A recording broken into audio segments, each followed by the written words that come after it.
The pen felt heavier than it should have. Cheap plastic, permanent ink.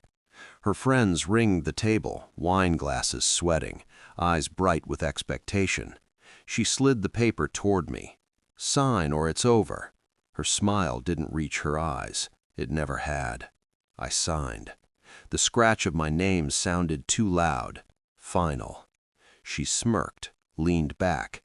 "I told you he'd do whatever I say," she said, "just like my dog."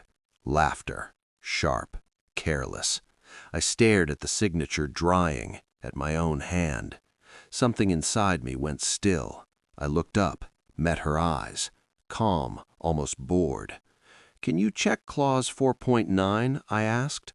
Silence fell wrong, like a skipped heartbeat. She frowned, the first crack. I watched it spread. People think betrayal is loud, screaming, tears, slamming doors. They're wrong. Betrayal is a detail that doesn't fit. A phone turned face down, a laugh that arrives late. I'd noticed them months ago, her sudden affection in public, her distance at night. The list of rules wasn't new, it was escalation.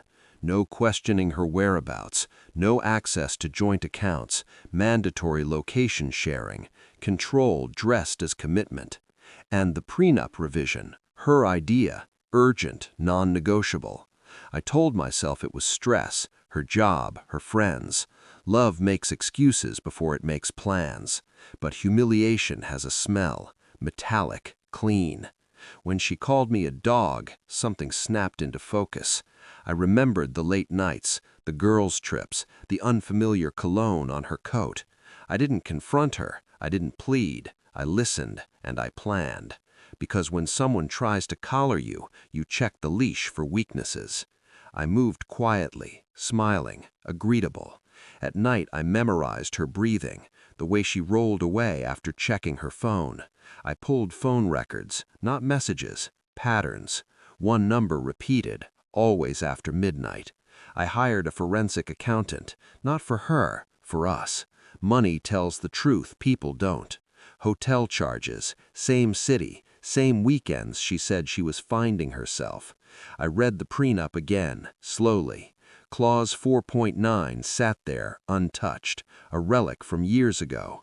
Infidelity nullifies spousal control clauses, transfers assets to the non-breaching party, immediate.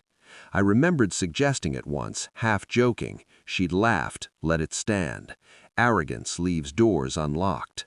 I didn't rush, I gathered. Photos, receipts, a private investigator with tired eyes. Every piece fit too well. At home, I cooked. I listened to her complain about me to her friends. I played the dog. Inside, the storm learned my name.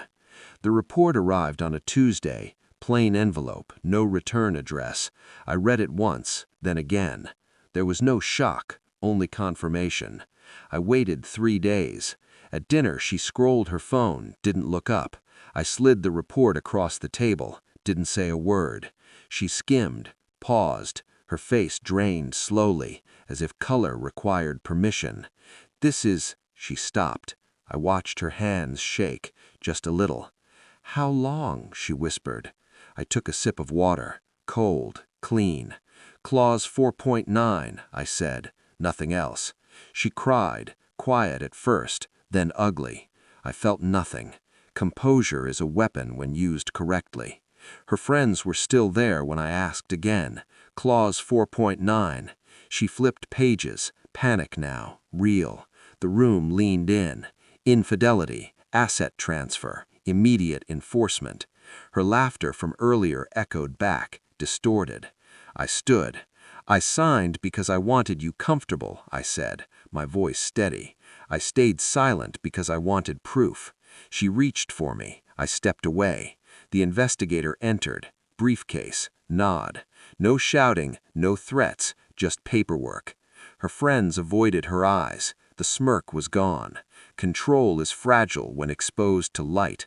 I walked out while she begged, not for love, for mercy. The apartment feels larger now, quieter.